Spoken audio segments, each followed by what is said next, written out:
Hello my dear students, आज जो last topic आपण पाहतोय मॅट्रासेस वरचा, तो म्हणजेच MCQs, that is multiple choice questions. खूपच सिंपल आणि खूपच सोपी असतात. आणि आपल्या जे पुस्तक आहे त्यामध्ये बऱ्याचशा प्रिंटिंग मिस्टेक झालेल्या आहेत, भरपूर साऱ्या झालेल्या आहेत. तर एखादा असा एमसीक्यूज येऊ शकतो की ज्यामध्ये प्रिंटिंग मिस्टेक असेल. ओके, तर ते आपण दुरुस्त करून मग सॉल्व्ह करू. ठीक आहे, चालेल. लक्षात घ्या, if A is a matrix of adjoint of 4A minus 3B, then the values of AB are. आता यामध्ये लक्षात घ्या की adjoint of matrix जर काढायचा असेल आणि तो जर 2x2 असेल तर मी तुम्हाला शॉर्टकट ट्रिक सांगितलेली होती. याचा adjoint of A काय होणार? adjoint of A कसा होणार याचा? तर लक्षात घ्या, या दोघांचा इंटरचेंज म्हणजेच 4 आणि 1, आणि या दोघांना निगेटिव्ह बनवा म्हणजे -2 -3. बरोबर आहे. या दोघांना काय बनवा? निगेटिव्ह, आणि यांचा इंटरचेंज घ्या म्हणजेच तुम्हाला adjoint of A भेटतो.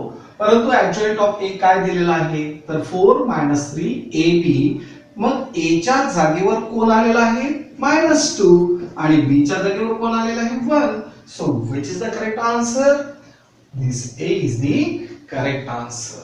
काय झालेला आहे? A हा करेक्ट आन्सर झालेला आहे. लक्षात आलं? एवढं सिंपल आहे. त्यानंतर इन्व्हर्स काढायचं आहे. फारच सिंपल आहे. पहिले मी काय करतो आहे, इन्व्हर्स जर म्हटलं तर याचा अर्थ पहिले मॉड ऑफ A काढतो आहे. Mod determinant of A. Determinant of A काय झालं? -1 झालेला आहे. फॉर्म्युला तुम्हाला माहिती आहे, A inverse is equal to 1 upon determinant of A into adjoint of A. हा फॉर्म्युला आहे. बरोबर. A inverse is equal to 1 upon determinant of A into adjoint of A. मग आता असं जर असेल तर 1 अपॉन -1 झालेला आहे, आणि adjoint ऑफ A मध्ये यांची अदलाबदल म्हणजे 0 0, आणि त्यानंतर यांना निगेटिव्ह म्हणजे -1. सो -1 ने जर याला मल्टिप्लाय केलं तर आन्सर 0 1 0 1 0 या पद्धतीने आलेला आहे. म्हणजेच which is the correct answer? B is the correct answer. बरोबर आहे. काय केलं लक्षात आलेलं आहे? डिटर्मिनंट ऑफ A काढला म्हणजेच आपल्याला -1 भेटतो आहे. त्यानंतर A इन्व्हर्सचा फॉर्म्युला आपल्याला माहिती आहे. A inverse is equal to 1 upon determinant of A into adjoint of A. Determinant of A ची व्हॅल्यू आहे -1, आणि adjoint ऑफ A झालेला आहे 0. मी तुम्हाला ऑलरेडी सांगितलं यांची इंटरचेंज, दॅट इज 0 0, यांना निगेटिव्ह बनवलं म्हणजेच मायनसचं प्लस झालेलं आहे. त्याच्यानंतर यामध्ये तुम्हाला इथे जे इक्वेशन दिसते तर एक कन्सेप्ट तुम्हाला लक्षात ठेवायचा आहे. A into adjoint of A जो असतो तो असतो that is determinant of A into I, म्हणजे आयडेंटिटी मॅट्रिक्स असतो. करेक्ट. मग आता यामध्ये तुम्हाला काय दिलेलं आहे? That is K into I is equals to determinant of A into I.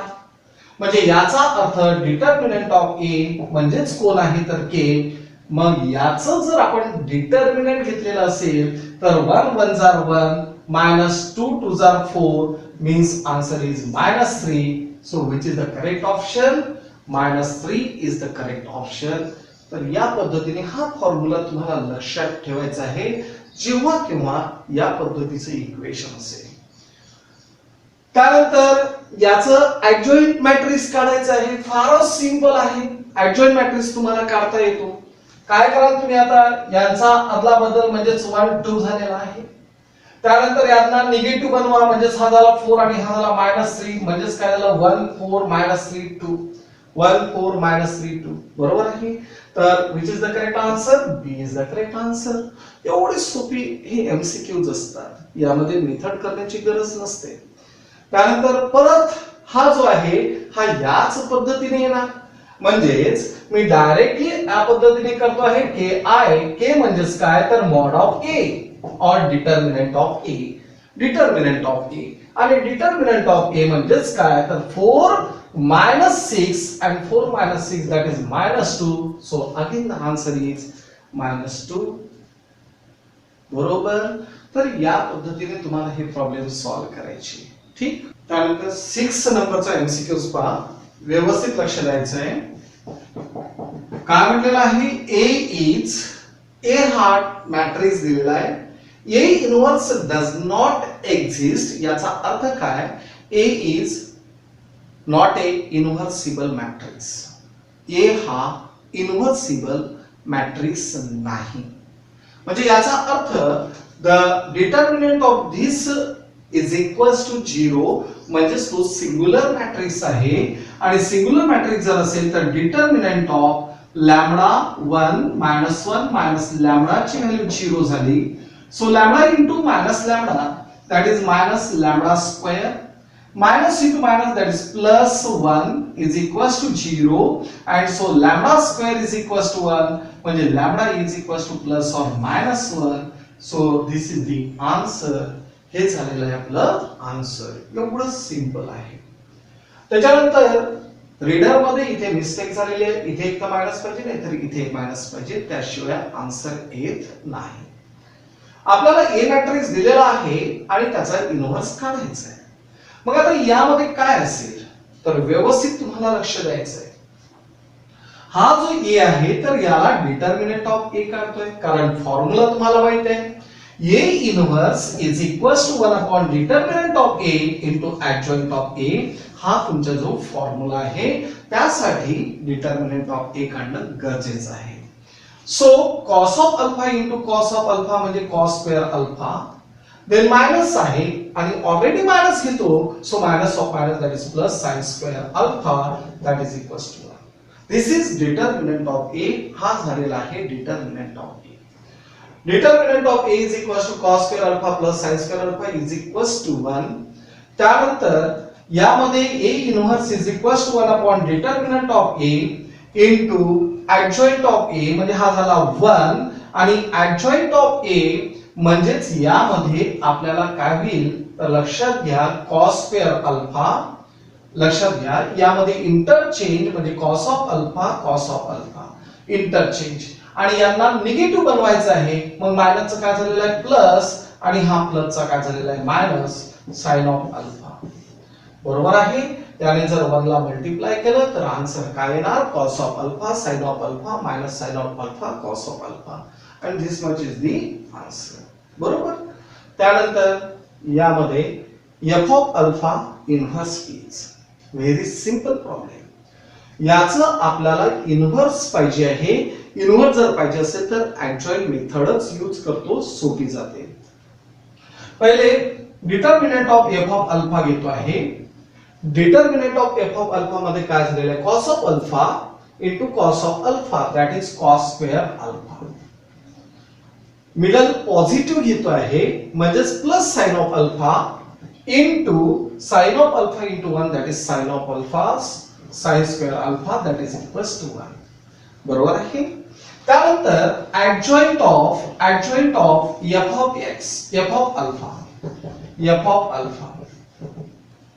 Adjoint of f of alpha काय असेल तर लक्षात घ्या adjoint of f of alpha means what व्यवस्थित लक्षात घ्या पहिले हा जर एलिमेंट घेतलेला असेल तर इथे काय होतो याची रो आणि कॉलम जर सोडला तर cos ऑफ अल्फा येतो म्हणजेच मी cos ऑफ अल्फा लिहिलेला आहे त्यानंतर हा सेकंड घेतो आहे सेकंड मध्ये तुम्हाला माहिती आहे पहिला पॉझिटिव्ह दुसरा निगेटिव्ह तिसरा positive negative positive negative positive negative positive बरोबर तर इथे निगेटिव्ह घ्यायचं म्हणजेच काय झालं मायनस sin ऑफ अल्फा काय झालेला आहे मायनस sin ऑफ अल्फा त्याच्यानंतर इकडे जर आपण पाहिला हा 0 जर पाहिला तर याच्याशी रो आणि कॉलम सोडून दिला म्हणजे हा झालेला आहे 0 त्यानंतर याचा जर विचार केला तर हा काय घ्यायचा असतो निगेटिव्ह म्हणजेच इथे त्याची रो आणि कॉलम सोडून दिला म्हणजेच काय झालं मायनस sin ऑफ अल्फा म्हणजेच इथे sin ऑफ अल्फा त्यानंतर हा जर घेतलेला असेल तर याच्याशी रो आणि कॉलम आणि रो सोडून दिला म्हणजेच cos ऑफ अल्फा झालेला आहे पॉझिटिव्ह तर cos ऑफ अल्फा लिहितोय cos ऑफ अल्फा त्याच्यानंतर हा 0 तर 0 म्हणजेच याच्याशी रो आणि कॉलम सोडून दिला म्हणजे हा 0 झालेला आहे त्याच्यानंतर इथे येतो आहे हा जर 0 घेतलाय तर हा काय घ्या पॉझिटिव्ह म्हणजेच इथे काय झालंय 0.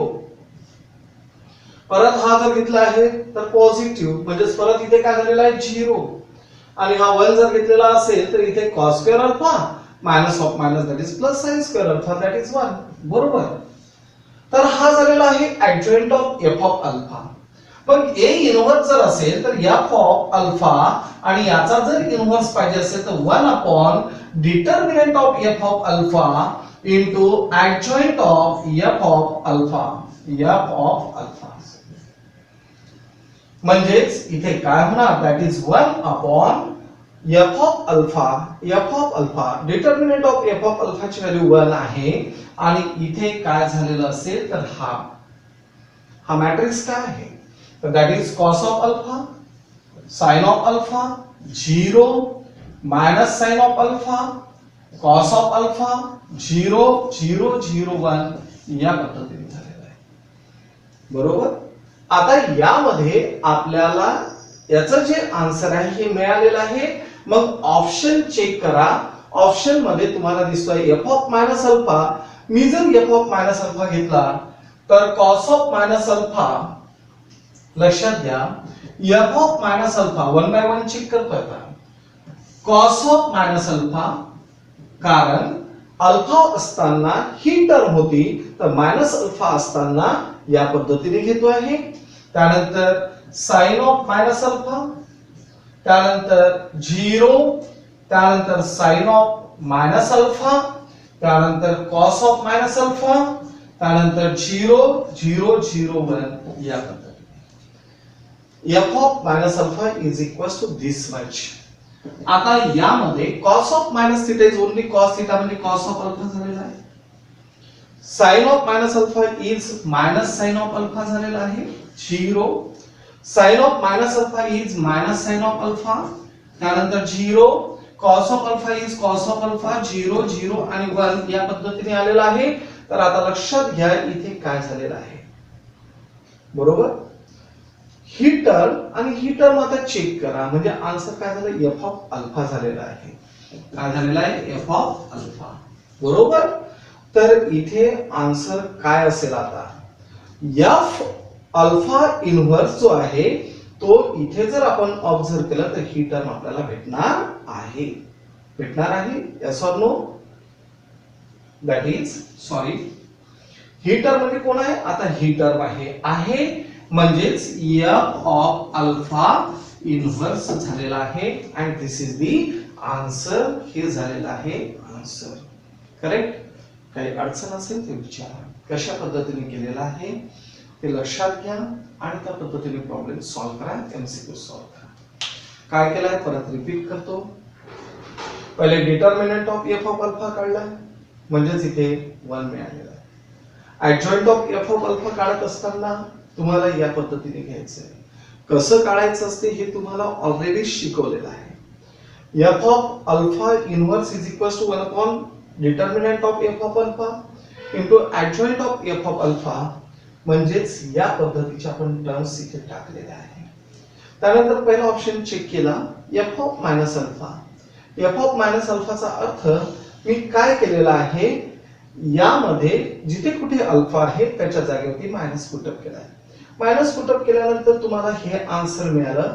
हे दुसरं तिसरं कोणी नसून तर ही टर्म आहे. ही टर्म म्हणजेच ही आहे. सो f ऑफ मायनस अल्फाचा आन्सर काय झालेला आहे तर f ऑफ अल्फा इनव्हर्स झालेला आहे आणि तेच आपल्याला काढायचं होतं. So the answer is what f of minus alpha is the answer. Okay. MCQs number 9. The inverse of a. आपल्याला याचा इनव्हर्स पाहिजे. अगदी सिंपल मेथड आहे तुम्हाला माहिती आहे. सुरुवातीला आपण डिटर्मिनंट ऑफ a घेतो आहे. डिटर्मिनंट ऑफ a चा अर्थ आता हा 0 आहे हा 0 आहे तर मग काही याचा मतलब नाहीये. मग हा -1 घेतो. -1 into 1 that is -1 हा झालेला आहे -1. डिटर्मिनंट ऑफ a जो आहे त्याचा आन्सर किती आहे -1. आता a इनव्हर्स काढत असताना आपल्याला ऍडजॉइंट ऑफ a पाहिजे म्हणजे a inverse is equals to 1 upon -1 into adjoint of a. आणि ऍडजॉइंट ऑफ a घेत असताना मी तुम्हाला सांगितलं होतं पहिला plus minus plus minus plus minus आणि प्लस मायनस प्लस या पद्धतीने आपल्याला घ्यायचा असतो. मग हा झाला 0, रो आणि कॉलम सोडून दिलेला आहे म्हणजेच काय झालेला आहे 0. चालेल. त्यानंतर हा सेकंड आपण घेतो आहे, तर कॉलम आणि रो जर सोडून दिला तर 1 0 0 1 म्हणजे 1 1 1, परंतु काय घ्यायचं आहे मायनस, सो मायनस. त्यानंतर हा 0 घेतलेला आहे तर रो आणि कॉलम सोडून दिला म्हणजे इथे काय झालेलं आहे 0. करेक्ट. त्याच्यानंतर 1 वरती येतो म्हणजेच आपल्याला मायनस मध्ये जायचं आहे, रो आणि कॉलम सोडून दिला तर 1 म्हणजेच काय आला -1. त्यानंतर इथे 0 म्हणजेच हा पॉझिटिव्ह घ्यायचा आहे, रो आणि कॉलम सोडून दिला म्हणजेच काय झालेला आहे 0. परत इथे 0 आहे, याच्याशी रिलेटेड असणारा 0 परत झालेला आहे. त्याच्यानंतर हा झालेला आहे, हा घेतो आहे, दॅट इज 0 जर घेतलेला असेल तर हा झालेला आहे 0. परत 0 जर घेतलेला असेल तर इथे काय घ्यायचं असतं मायनस, मायनसचा काही फरक पडणार नाही. त्याच्यानंतर यामध्ये आपल्याला इथे जर गेलो तर काय होणार, दॅट इज यस 0 0च होणार. आणि त्यानंतर 1 वरती जर गेलो तर हा झालेला आहे 0, बरोबर आहे -1 म्हणजेच -1. आता मायनसने जर याला मल्टिप्लाय केलं तर 0 1 0 1 0 0 अँड 0 0 1 या पद्धतीने आलेला आहे. And this is nothing but A. हा कोण झालेला आहे ए, म्हणजेच आन्सर काय झालेला आहे A B. B is the correct option. लक्षात आलेला आहे. ए इनव्हर्स काढत असताना पहिले डिटर्मिनंट ऑफ ए काढलेला आहे आणि त्याच्यानंतर ए इनव्हर्स आणि मग त्याला सिम्प्लिफाय केलेलं आहे. आफ्टर दॅट त्याच्यानंतर 10th नंबरचं एमसीक्यूज आहे. The inverse of a symmetric matrix is. आपल्याला सिमेट्रिक मॅट्रिक्सचा इनव्हर्स काय असतो ते सांगायचं आहे. तर लक्षात घ्या, सुरुवातीला मी नल मॅट्रिक्स बद्दल माहिती देतोय. नल मॅट्रिक्स म्हणजेच काय, ज्यामध्ये प्रत्येक एलिमेंट हा 0 असेल त्याला आपण नल मॅट्रिक्स म्हणतोय. That is also called as the zero matrix. त्यानंतर डायगोनल मॅट्रिक्स. डायगोनल मॅट्रिक्स म्हणजे काय की ज्यामध्ये नॉन डायगोनल एलिमेंट हे झालेलं आहे डायगोनल एलिमेंट आणि हे झालेले आहे नॉन डायगोनल एलिमेंट. तर हे नॉन डायगोनल एलिमेंट 0 असतात, त्याला आपण डायगोनल मॅट्रिक्स असं म्हणतो आहे. बरोबर. आणि सिमेट्रिक मॅट्रिक्स म्हणजे काय, तर प्रत्येक डायगोनल मॅट्रिक्स हा सिमेट्रिक असतो, परंतु प्रत्येक सिमेट्रिक हा डायगोनल नसतो. कारण लक्षात घ्या, समजा मी या पद्धतीने मॅट्रिक्स काढलेला आहे 2 3 आणि 1. हा झालेला आहे ए मॅट्रिक्स. त्यानंतर इथे घेतो आहे 0 0 0 0 0 0. हा झालेला आहे डायगोनल मॅट्रिक्स.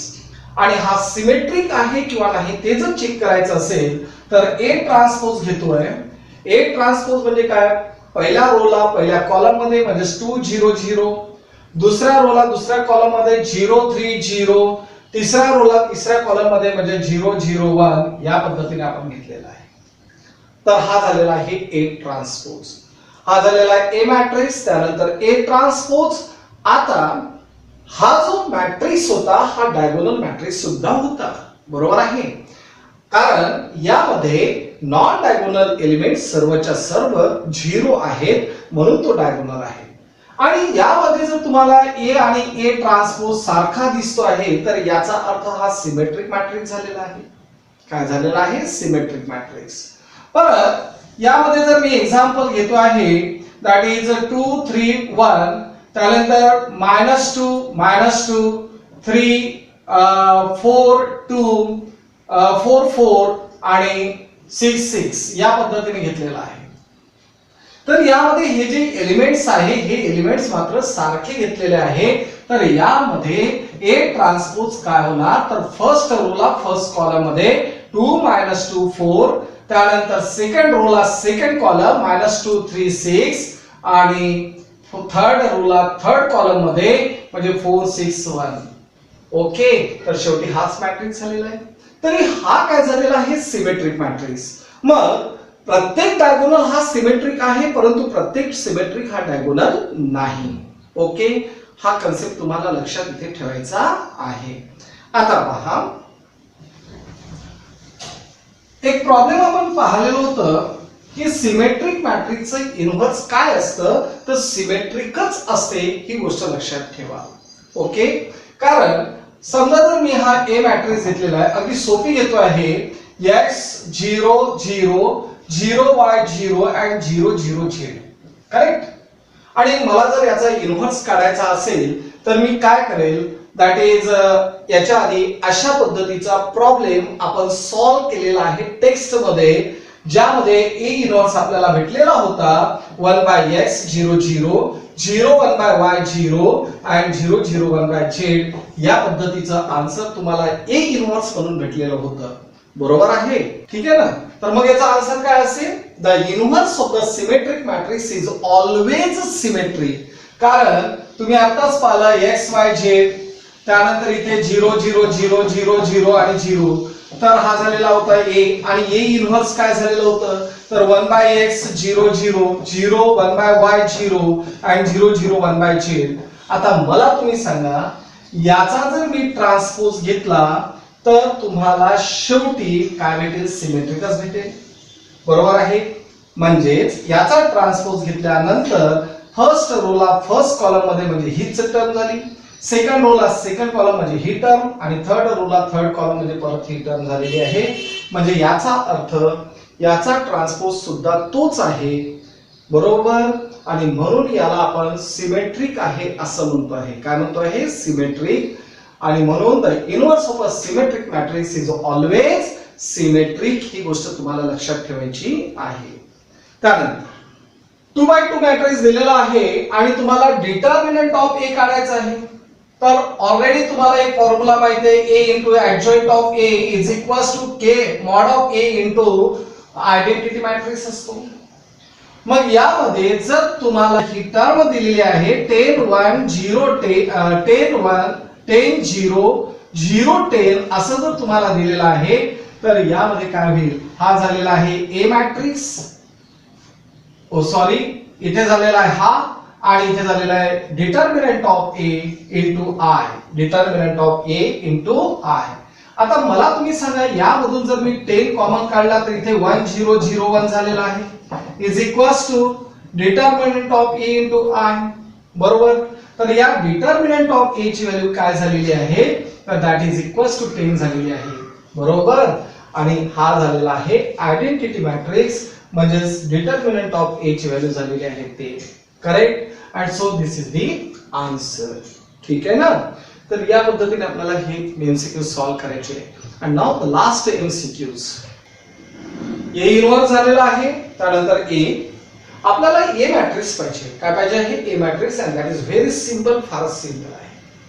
तर इथे तुम्हाला रीडर मध्ये मिस्टेक झालेली दिसते. इथे आहे A transpose, actually A transpose नाही, ए इन्व्हर्स पाहिजे. मग तुम्हाला फॉर्म्युला माहिती आहे, A inverse is equals to 1 upon determinant of A into matrix, म्हणजे ऍडजॉइंट ऑफ ए असतो, ऍडजॉइंट ऑफ ए असतो. हे मान्य आहे तुम्हाला, येस ऑर नो, येस. आता हा समजा डिटर्मिनंट झालेला आहे, that is mod of A. So mod of A ची म्हणजे डिटर्मिनंट ऑफ ए ची व्हॅल्यू काय झाली आहे, determinant of A is equals to -2, determinant of A is equals to -2 झालेला आहे. मॉड ऑफ ए म्हणू नका, डिटर्मिनंट ऑफ ए म्हणा, दॅट इज इक्वल्स टू -2 झालेला आहे. आता आपल्याला थोडंसं उलट चेक करत जायचं आहे, कोणत्या मॅट्रिक्सचं आन्सर -2 येते ते पहा. 2 1 2, minus of minus, that is +4, 2 + 4 that is 6, -2 - 4 that is equals to -6, 2 + 4 that is equals to 6, and 2 - 4 that is -2. म्हणजेच डिटर्मिनंट ऑफ ए ची व्हॅल्यू काय झालेली आहे, -2, and this is the answer. या पद्धतीने तुम्हाला हा प्रॉब्लेम सॉल्व्ह करायचा आहे, ओके. तर so which is the correct option, this D is the correct option. का बरं केलेलं आहे, कारण याचा डिटर्मिनंट जर आपण काढला तर आन्सर काय येतो, -2 येतो, आणि म्हणून मग ते आन्सर आपण काढलेलं आहे. क्लिअर.